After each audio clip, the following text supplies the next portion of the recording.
Hey guys, we're continuing our multi-car garage series. This one is right in the 450 range. You're gonna get about 2,500 square feet. You're still getting a 3-car garage, but the finishes are way higher end. You're gonna get a lot more room. So let me take you on a quick tour and let's check it out.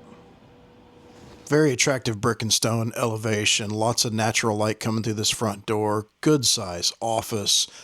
Bigger auxiliary bedrooms than the previous one. Look at this cavernous living room. Vaulted ceilings, marble countertops, got a buffet over here to the right. Large master with lots of floor-to-ceiling windows. Same with the bathroom in here. Floor-to-ceiling windows, lots of light, marble tile. And here she is. 3-car tandem, completely blank slate. You got plenty of room in here to do whatever you need so that you can turn this into this.